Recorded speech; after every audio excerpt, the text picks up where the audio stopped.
All right, everyone. How you doing? Get the camera all set up here.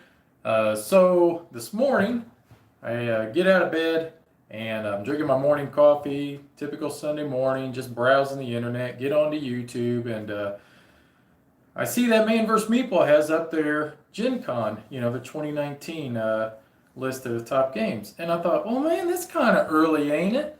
And then I looked at the calendar and I'm like, nah, they spot on, man. I'm the one who's actually running a little bit late. So I think this is good timing, roughly about 2 weeks or so before Gen Con. There might still be other games that are going to be released because they still constantly get published up there on Board Game Geek. But this is where I got my games from, was from that list on Board Game Geek from their Gen Con preview.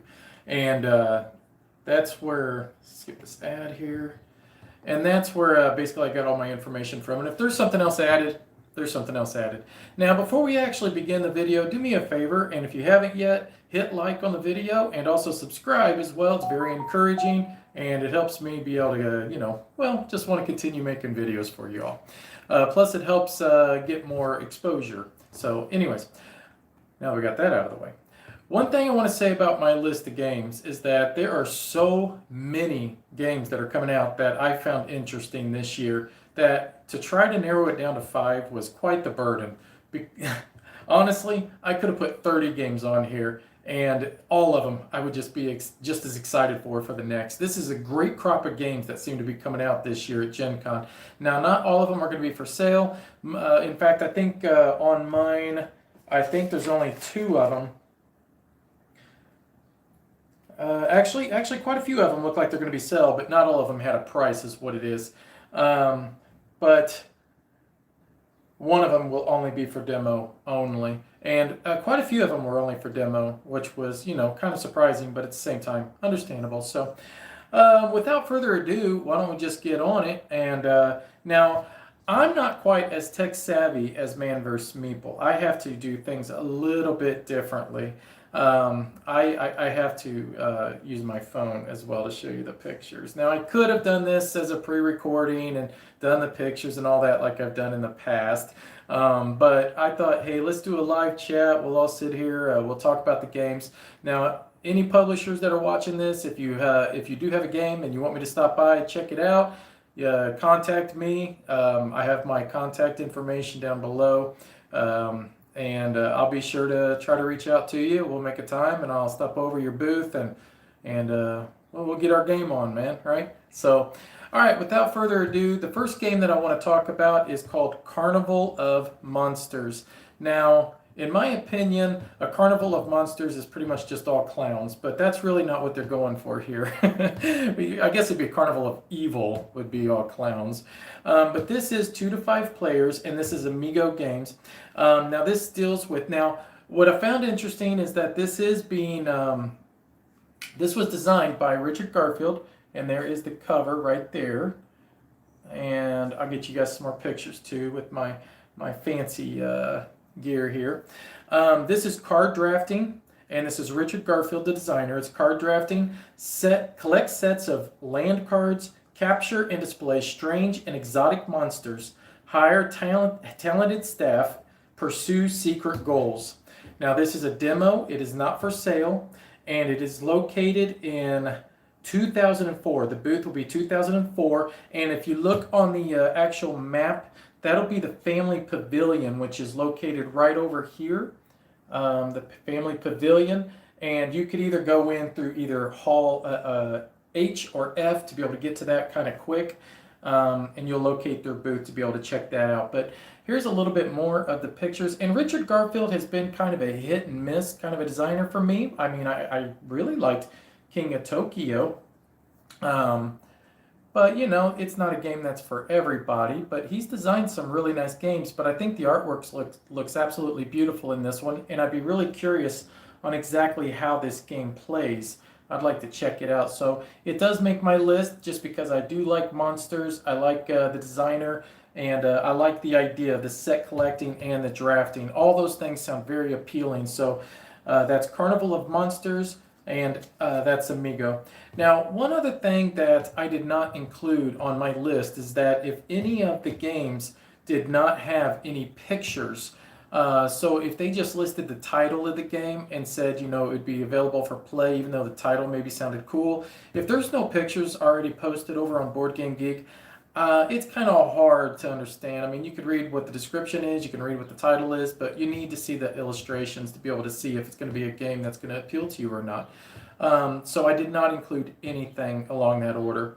The other thing I did is that I did not include any games that would require more than 2 players. So if it does not scale down to 2 players, which I find very odd this day and age that we don't have more games that, I mean, you would think everybody would want to make sure you scale down to 2 players to be inclusive to everyone, but there are a lot of games out there that still they require 3 players, and that doesn't really work very well for me. So I did not include any of those that would require 3 players. I felt like that would be something that, truthfully, it's not ever going to get played here, so there's no sense in me trying to include that. All right, so enough of that. The next game I'd like to talk about is one that's actually gotten quite a bit of attention. Oops, I clicked on the wrong one here, but I'll get back to it. And that's Era. Now, that is published by Eager Spiel, but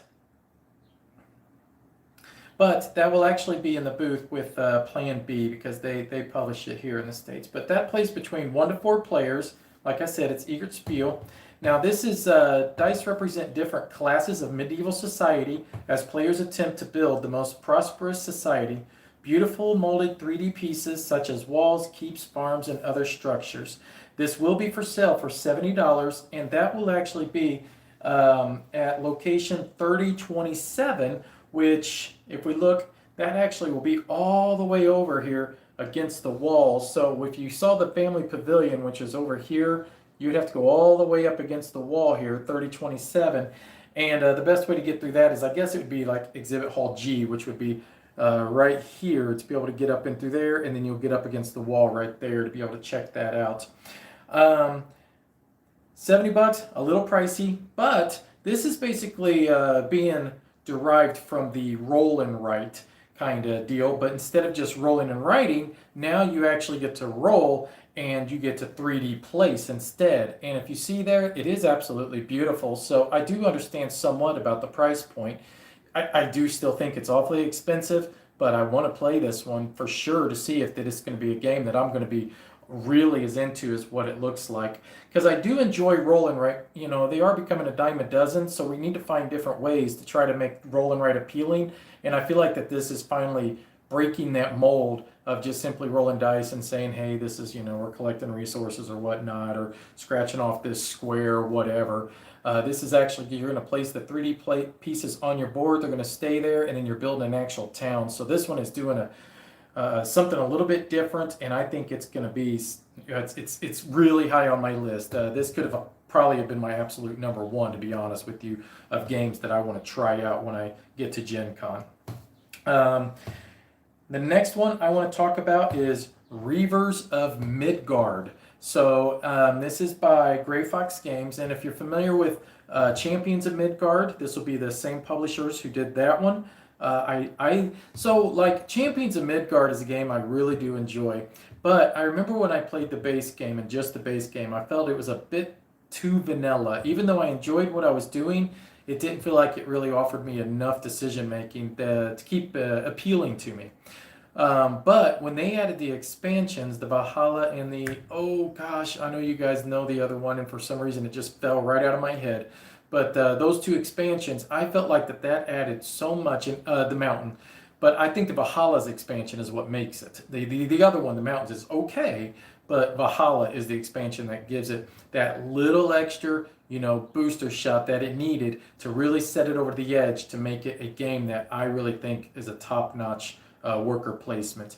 But the Reavers of Midgard is a different style of game, and with this one's, the description says, a single worker placement game with elements of set collection, dice combat, and engine building. All those sound delicious. In Champions of Midgard, you wanted to become the Jarl. In Reavers, you gain glory by raiding nearby villages, castles, monsters, and men. You recruit along the way Reavers, which are elite warriors. And the way that you use the Reavers is that you can make ship leaders, which give one-time bonuses, such as enabling warriors to become more versatile in combat. You can rally warriors to fill your ships. specialized to help earn bonuses in battle. All this sounds good. Now, it does say here that it's for sale, but they did not list the price, which makes me believe that possibly it is not, they're not sure if maybe it's going to make it or not. But hopefully it's at least there for demo so that I can get that one played. This was on a Kickstarter, I believe, and it was one that I thought looked really neat on Kickstarter too, and I would have loved to have tried it out. But with it coming up, I think this is going to be one I want to definitely check out. Now, I got some artwork here. Thought you guys might want to check out. That'd be kind of the board and some other such stuff because I'm all fancy and technical here. This looks absolutely gorgeous, doesn't it? That's one of the Reavers. She's a monster slayer. That is just absolutely gorgeous. I love that. Ain't that great? Delicious. And it looks like here's your ship you're going to be traveling around in, and you're going to be able to upgrade to be able to carry more, Vikings with you to pillage, and then be able to, carry your Reaver with you. You got specialized dice. This just looks great. This just looks great. I can't wait to try that one out. Now, that one will be the same entrance, which it doesn't say like the entrance, but it's going to be in that same little area. In fact, where it was like up against the wall here to go to Plan B, they're going to be right here as soon as you come in through that door. Hey, how you doing, man? How you doing, Chris? Hi from Indiana. But they're going to be right here as soon as you come in through that door, which would be, I don't know why it's not listed as a hall. It doesn't have an actual letter associated with it. But if you go from hall F and then you work over, it's the next event hall right over there, but it doesn't have a letter. It's the only one that doesn't have a letter associated with it, but it's going to take you right up against that wall. So that'll be the Gray Fox booth, and check that one out. That one looks really good. I love Champions of Midgard, and I think this one's going to be really good as well. So this next one, I have to thank the video that I watched for Man vs. Meeple, because this one was not on my radar at all. In fact, Yellow must have added this one a little bit late, because I've been through the list a few times, but I have not seen this one actually listed yet. And I'm trying to remember, I think it was Kira who said that it was one of her top 5, but as soon as I saw that, I was like, oh yeah, absolutely. That looks beautiful. That looks like something I would seriously enjoy. And that's Ishtar, Gardens of Babylon. And I'm going to pull that one up as well. And this is by Yellow Games.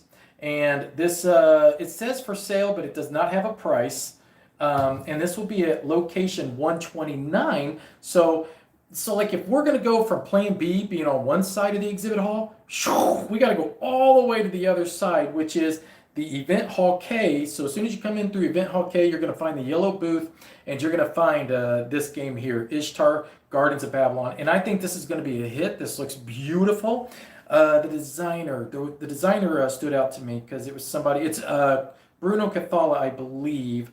Let me double check. Yes, it is. Who, if you know me, he is like one of my all-time favorite designers. I love most of his games. There's only been a few that he's designed that I felt like didn't quite add up to what I hoped it would be. So the artwork on this does not look like anything special. Let me show you guys a picture here real quick.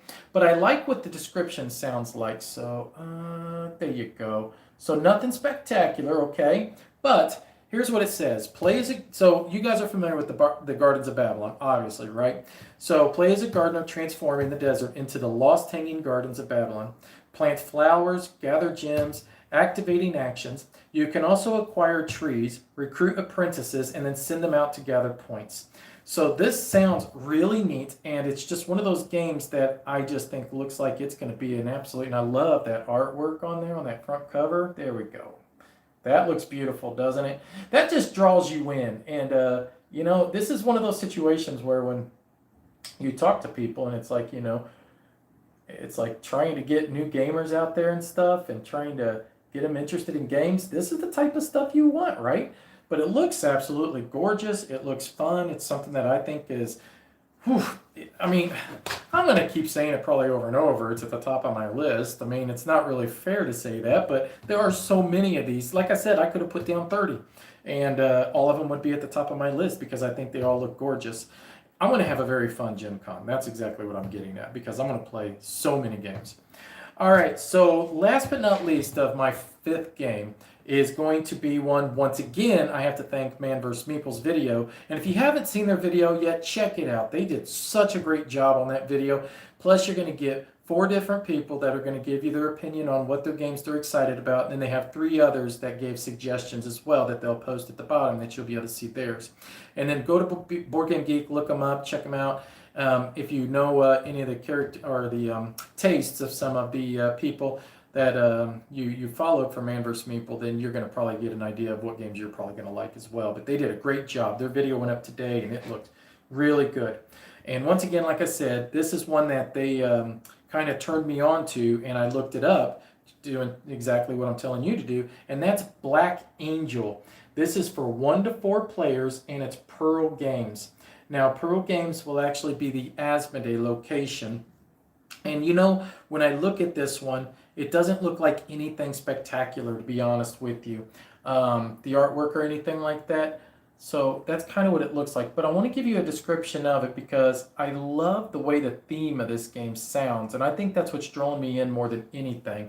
And I'm going to read you guys that description here in just a second. But I want to pull up another picture. Here's kind of another look at that same one you just saw, but just kind of a little bit further back. Now this one says that it will be for sale, and this is at a hefty $80. So that's not cheap. So it's got to pack a lot of punch to warrant that kind of a price. So we'll see. This is kind of like a far off. Well, no, Asmodee doesn't quite have the whole building yet, but you know, if you give them a chance, they possibly could acquire the whole thing. So let's pull that in a little bit more. You can see an awful lot of stuff going on there. So it doesn't appear to be too god-awful heavy, even though you got all these bits. But what I like about it is the description, and let me get into that real fast. So it says the planet has become uninhabitable. Black Angel has DNA and is set to deliver this DNA to an inhabitable planet, and they're calling it Species, S-P-E-S. That's like the name of the planet, I guess they found that they want to try to deliver this DNA to.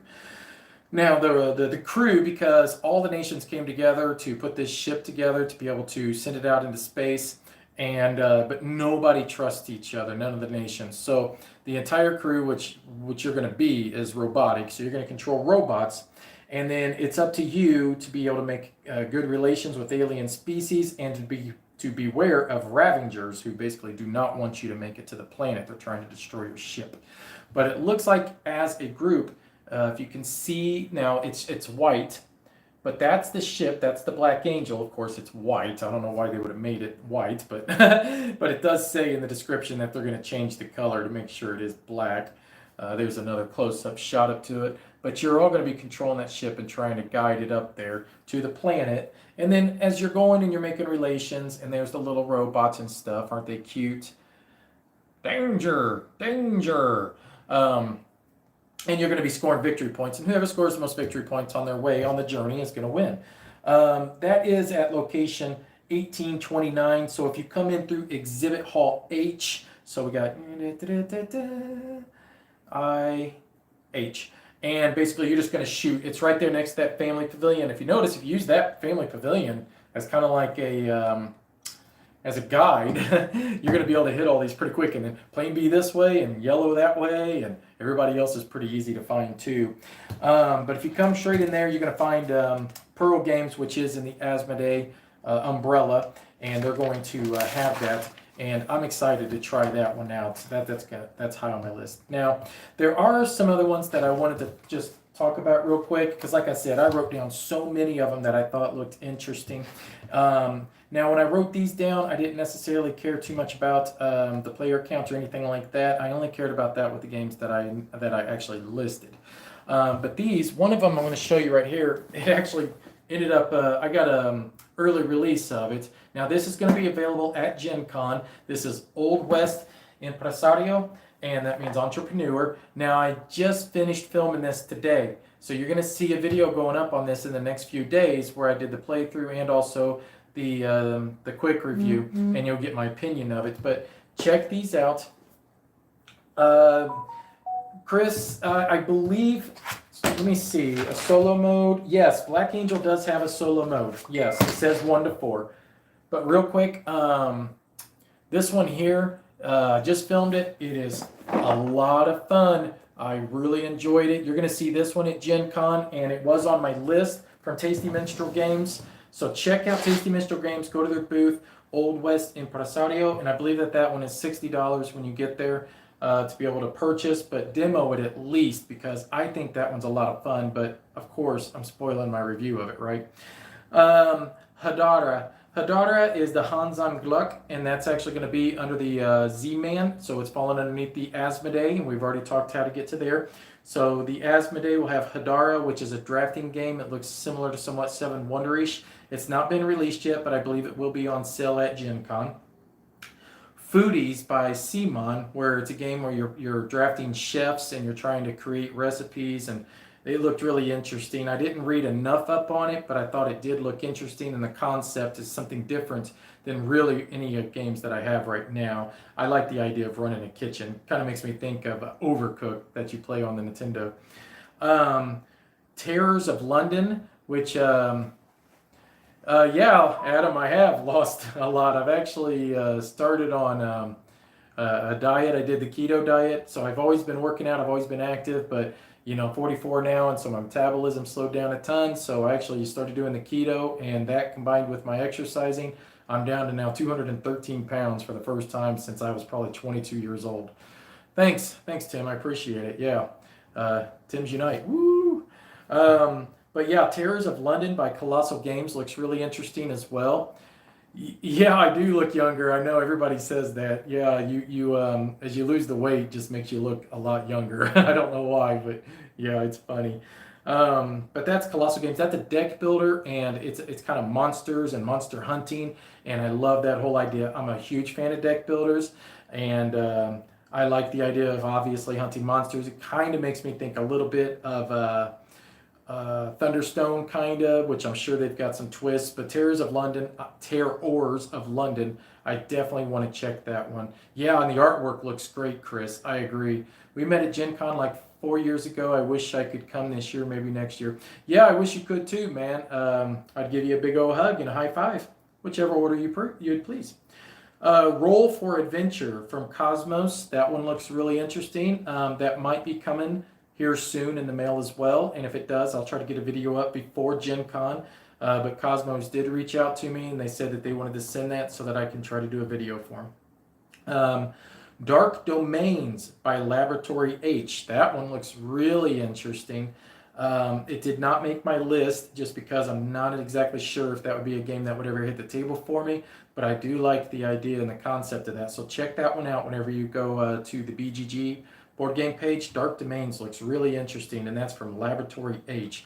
I've not even heard of them, but it only takes one big hit to put you on the map. Look at Isaac Childress. He made his name just based on one game, and now look, he's a prolific designer. So Yggdrasil Chronicles from Ludonaut.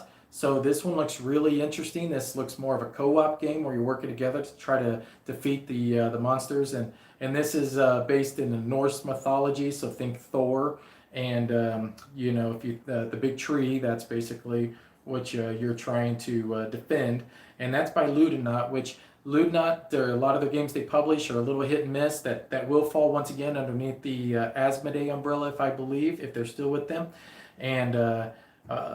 Once again, it's a game about defeating monsters, and I kind of miss playing some co-op games. I haven't played one in so long, it seems. I'd like to get something new on the table. Abomination from Plaid Hat Games. That's a game that I saw at Origins, people demoing, and it instantly just looked really cool.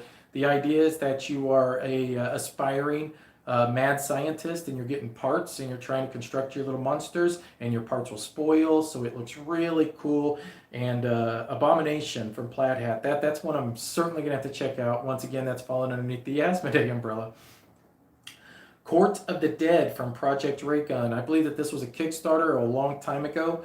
I love the name. I think it just sounds awesome. Plus, just if you look at the board and everything, it looks really cool. Once again, this is one that I don't think I'd be able to get played very often, but I definitely want to try to demo this if I possibly can. Copenhagen by Queen Games. So I talked to a friend of mine. He says this is almost like Tetris. It said, "Hey Timothy, how you doing, bud? Yes, you did make it live. Well done, my friend." Um, he said it was kind of like Tetris, and it was just blowing his mind. So I wouldn't mind trying to check that out just to see if how it plays, if it does live up to that kind of idea of Tetris. I'm not necessarily good at Tetris, but I'd like to try Copenhagen for sure. Hats by Thundergrift Games. Now this looks really neat. This is more looks like a trick taking style of game, and it's a cheap little game, a cheap little card game. But Hats by Thundergrift Game is another one I want to try to demo. I've got three more here. Undaunted from Osprey Games. This one looks really neat. The only reason that this did not initially make my list is just because um, it looks a little daunting to learn. And I need to be able to sit down and demo it to see if it looks as complicated as it appears to be.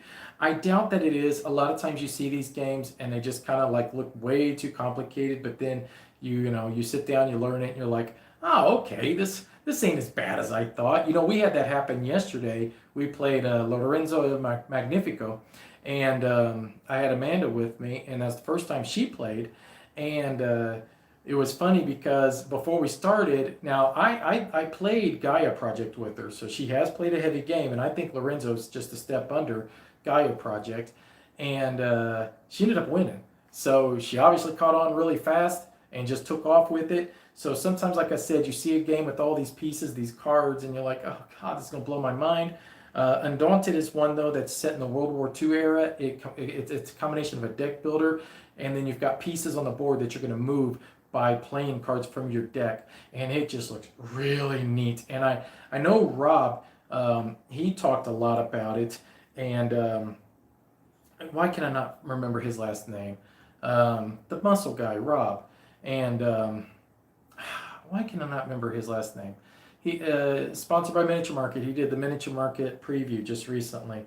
I'm sorry, Rob, but he yes, Orrin. Thank you, Rob Orrin. He goes on about Undaunted and says it's really cool. So I'm excited to check that one out.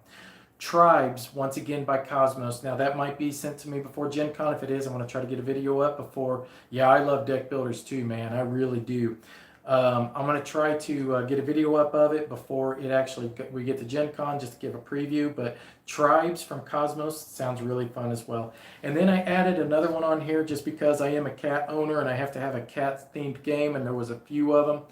Yeah, I saw that Rodney done one for Undaunted. I haven't watched it yet though, Chris, but I'll try to check that out to see just how complicated it looks. But I put on here Cat Cafe from Alley Cat Games. And then, of course, there is, I have not tried Aeon's Inn. I do need to try that one at some point in time. Thank you. And I do want to try out the Isle of Cats as well. But Cat Cafe is by Alley Cat Games. It looks cute. Looks like a simple roll and write style of a game, which, roll and writes are becoming the latest craze, and everybody wants to get the newest one out there. But that's okay. I think they're enjoyable, but I think they're going to be kind of like the new micro game. Remember when micro games were like the big hit, and then everybody wanted to produce the next micro game because Love Letter was such a smash. I think Roll and Write's going to do the same thing, whereas you don't see micro games anymore, and Roll and Write will, it hit the market hard, and then it's just going to go away. So you just have to find the right ones to fit your personality. Which one about cats? I love cats. Who doesn't like cats? They're delicious. No, just kidding. So just real quick, I'll just open it up. We got just 8 people watching, but is there anything that you are interested at Gen Con that's caught your eye? Are you even going to be able to attend Gen Con? Is there something that you would like me to cover while I'm there that you have your eye on if you can't attend? Any of these things, let me know, because I'll do my best to try to hit everything you guys want to see me hit. And I am setting up appointment with publishers. So publishers, if you are watching this, do me and yourself a favor, reach out to me. Let's Zombicide Invader. Yep, I'm going to check that out from Simon for sure. Trust me, I love Zombicide. And yes, Chris, I do want to hit some of the smaller publishers, and I'm glad you posted that, because I know a lot of times it's easy to get. I could waste a whole day at the Asmodee booth. Bad News Bears, I didn't even know that was coming out. I didn't even see that one. Who's doing Bad News Bears? I don't even know anything about that one. Well, good for you, Tim. Yeah, awesome, bud. I'm glad you started a game night That's great, man. Hey, fantastic. Yeah, that's good. That's positive, man. And, it goes back to my video I did about certain games that draw people in to the Barron Park expansion. Okay. All right. So, Bad News Bears, you meant the Barron Park. Is that what you meant? Or is it the Bad News Bears is the Barron Park expansion? Is that the title of it? If it is, then yeah, I'll try checking that one out if I can. Or you're going to try it out. So you're going to be there at Gen Con then, Joe. Okay. And then, yeah, Zombie Side Invader, I will be there. Um, any expansions that I'm looking forward to? I'm not really sure, to be honest. I'd have to go through the list again. There's not anything that's really jumped out. I do know that I do have an order in with. Yeah. Try not to play too hard because you want them to have fun. Yeah, Tim. Whenever you have like new people playing games with you, always think of Star Wars and just let the Wookiee win. Let the Wookiee win. Think of the whole table as the Wookiees and let them win, man. Because if you do, then they're gonna want to play more, and you just keep them coming back. Because truthfully, for me, it's not always about winning, which I do like winning. We all like winning, but let's be honest, man. It's that thrill of actually playing the game, which just makes it fun. I like getting my games played. I don't want them sitting on the shelf.